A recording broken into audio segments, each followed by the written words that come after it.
5 राज्यों के विधानसभा चुनाव नतीजे आ गए, 800 से ज्यादा विधायक चुन लिए गए, लेकिन सबसे ज्यादा चर्चा है एक विधायक की। क्यों? क्योंकि वो सिर्फ एक वोट से चुनाव जीता है। जी हां, एक वोट से उसने सिटिंग मिनिस्टर को मात दी, एक वोट से वो विधायक बना, एक वोट से उसकी पार्टी में नंबर ऑफ सीट्स बढ़ गई और एक वोट से चुनाव जीतकर अब वो पहुंचेगा विधानसभा। आखिर कौन है वो सिकंदर जो सिर्फ एक वोट से चुनाव जीता है? ये जो 5 राज्यों के चुनाव नतीजे आए 4 मई को, और इससे भी बड़ी बात, भारत के राजनीतिक इतिहास में विधानसभा चुनाव में वो 2 नाम और कौन से हैं जो एक वोट से चुनाव हारे हैं? आज इस रिपोर्ट में आपको ये तमाम जानकारी दूंगा। और सबसे जरूरी बात, ये एक शख्स तो ऐसा था जो मुख्यमंत्री का दावेदार था, चुनाव जीतता तो उसे ही मुख्यमंत्री बनना था, उसकी पार्टी की सरकार आ जाती है, लेकिन वो चुनाव एक वोट से हार जाता है और सीएम की रेस से बड़े शॉकिंग तरीके से बाहर हो जाता है। चलिए खबर की शुरुआत करते हैं। सबसे पहले ताजी खबर, लेटेस्ट खबर कि भाई वो कौन है जो एक वोट से चुनाव जीता और उसने किसको हराया, पता है?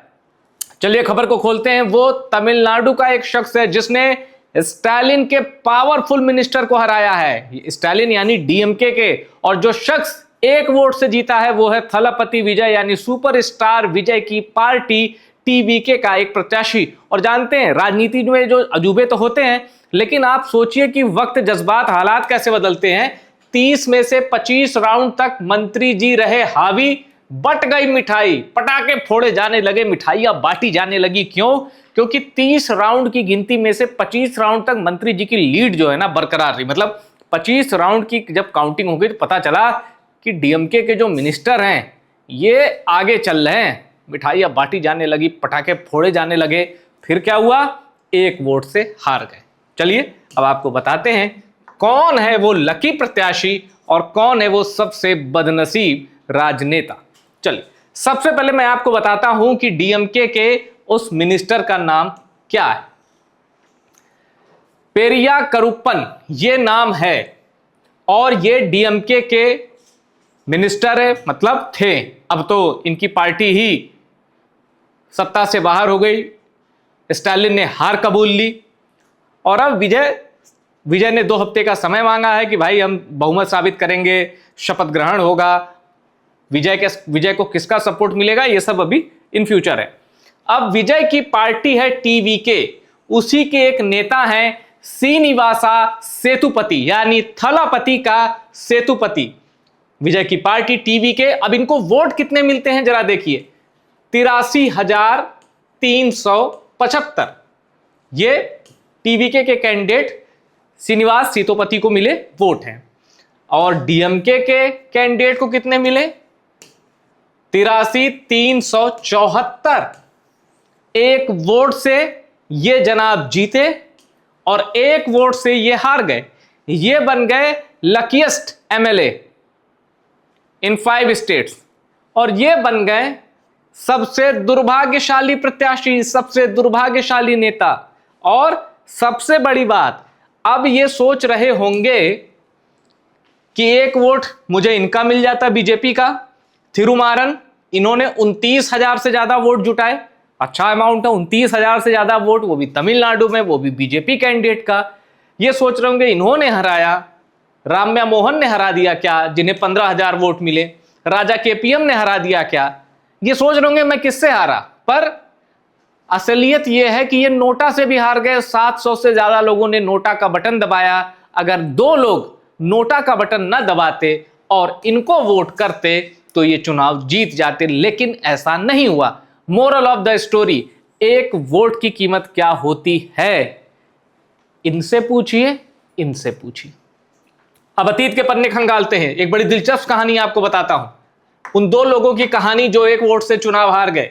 चुनावी इतिहास की जितनी जानकारी मौजूद है उसके मुताबिक एक वोट से पहली हार कर्नाटक में साल 2004 के असेंबली इलेक्शन में देखने को मिली।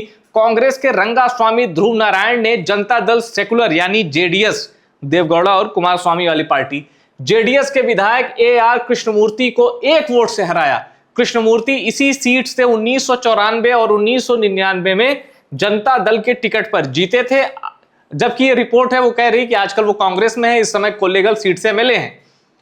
अब कृष्णमूर्ति ने 2004 के चुनाव में समय बचाने के लिए अपने ड्राइवर को वोट देने से रोक दिया था।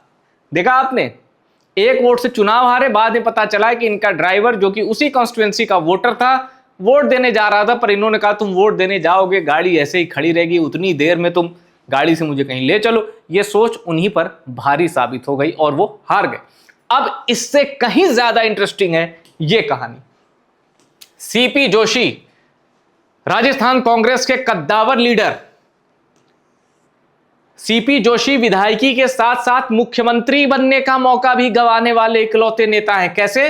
राजस्थान कांग्रेस के बड़े नेता और गांधी परिवार के नजदीकियों में शुमार सीपी जोशी ने साल 2008 में नाथद्वारा सीट से तीसरी बार जीत के लिए चुनाव में ताल ठोकी। उन्हें बीजेपी के प्रत्याशी ने 1 वोट से पटक दिया। अब यहां बड़ी बात क्या है? सीपी जोशी की हार राजस्थान में पहले एक बार सीएम रह चुके अशोक गहलोत का रास्ता साफ हो गया। सीपी जोशी हार गए और अशोक गहलोत के लिए राजनीति में वहीं से दरवाजे मजबूती से खुल गए। सीपी जोशी की पत्नी, मां और ड्राइवर ने चुनाव में वोट नहीं डाला था, जिसकी कीमत उनके अलावा कोई और नहीं समझ सकता। सीएम बनने से चुके सीपी जोशी 2009 में भीलवाड़ा से लोकसभा का चुनाव जीतकर दिल्ली गए और तब मनमोहन सिंह की सरकार में महत्वपूर्ण विभागों के मंत्री बने। डैमेज कंट्रोल किया कांग्रेस ने। लेकिन अब जरा उस कैंडिडेट को भी जान लीजिए जिसने सीपी जोशी को 1 वोट से हराया था। उनका नाम है कल्याण सिंह चौहान और ये बीजेपी के थे। इन्हें 62,216 वोट मिला था, जबकि सीपी जोशी को 62,215 वोट मिला था। हालांकि सीपी जोशी का खेल एक इंडिपेंडेंट कैंडिडेट और एक कम्युनिस्ट कैंडिडेट ने भी खराब किया। बीएसपी और 2 इंडिपेंडेंट कैंडिडेट ने भी उनका गेम बिगाड़ा, क्योंकि सबके 1 से ज्यादा वोट थे और अगर वो इनको मिल जाते, यही हैं वो सीपी जोशी, जिनको मिल जाते तो ये राजस्थान के मुख्यमंत्री होते। लेकिन किसी के मुकद्दर में जो है वो उसको मिलेगा और कोई उसको छीन नहीं सकता। अशोक गहलोत के मुकद्दर में था राजस्थान की सत्ता का शिखर छूना और वो अशोक गहलोत ने हासिल किया। फिलहाल मिलिए इस प्रत्याशी से, थलापति विजय का सेतुपति, जो कि सिर्फ 1 वोट से चुनाव जीतकर विधानसभा में जाएगा और जब ये क्षेत्र में जाएंगे तो लोगों को बताएंगे वोट जरूर देना, 1 वोट से आप लोगों ने मुझे जिताया है। और एक चीज और, ये भी कहेंगे कि अब मैंने हिस्ट्री पढ़ ली है, अपने ड्राइवर और अपने सहायक जो आपके आसपास मौजूद है उनसे जरूर वोटिंग करवाना, रिस्क मत लेना, वरना राजनीतिक करियर पर ब्रेक भी लग सकता है। वीडियो में इतना ही। वीडियो पसंद आए शेयर करिए और टॉप सीक्रेट को सब्सक्राइब जरूर करिए।